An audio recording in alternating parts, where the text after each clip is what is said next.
Hello, good morning everyone. সকাল সকাল ঘুম থেকে উঠে পড়েছি। আজকে একটু লেট হয়ে গেছে উঠতে। আমি প্রতিদিন সকালে উঠি, আজকে 7টা বেজে গেছে। আমি উঠিনি, তোমাদের দাদাভাই উঠে দোকানে চলে গেছে, মেয়ে এখনো ঘুমোচ্ছে। আমি উঠে গেছি, এখন কাজগুলো গুছিয়ে নেবো।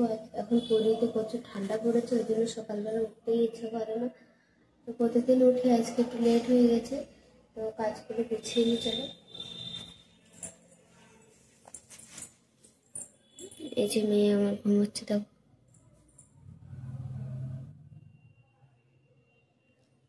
ও প্রায় ওঠার মতন হয়েই গেছে, ওই জন্য একটু একটু নড়ছে, দেখো।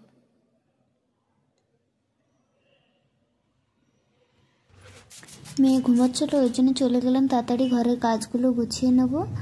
ওই জন্য কালকে গুরুবার ছিল, ওই জন্য সব জায়গায় আলপনা দিয়েছিলাম, ওই জন্য পোছাটা আজকে মেরে নিচ্ছি, পুছে নিচ্ছি সব।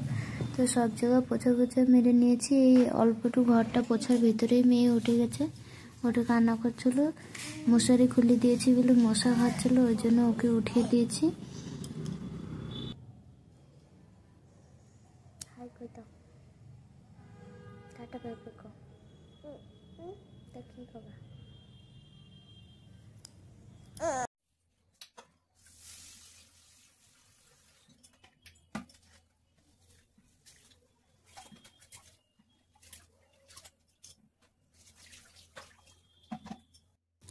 তারপর মেয়েকে একটু খেলাধুলায় ব্যস্ত করিয়ে দিয়ে চলে আসলাম রান্নাঘরে, আবার কাজকর্মগুলো গুছিয়ে নিতে।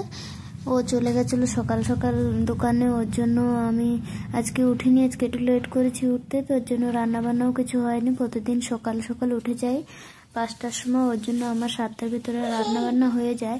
তো আজকে আর রান্না করিনি, এখন 12টা বাজতে যাচ্ছে, ও চলে আসবে খেতে। আমি রান্না করিনি, ওই জন্যই তাড়াতাড়ি করে নিচ্ছিলাম। সয়াবিনটা ভিজিয়ে, ডালটা ভিজিয়ে চান করতে চলে গেছিলাম। চান করে চলে এসেছি, মেয়েকেও একটু চান করে নিয়ে এসেছি। দেখো, টাকা টাকা মনে দেখো।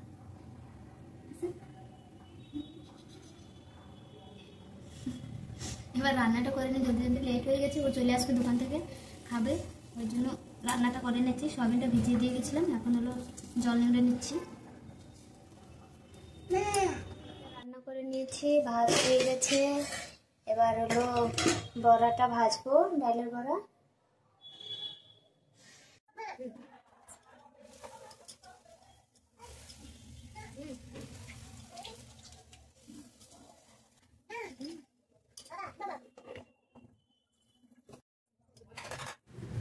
এদিকে বড়াটা ভাজছিলাম, এদিকে মেয়ে খাওয়াচ্ছিলাম।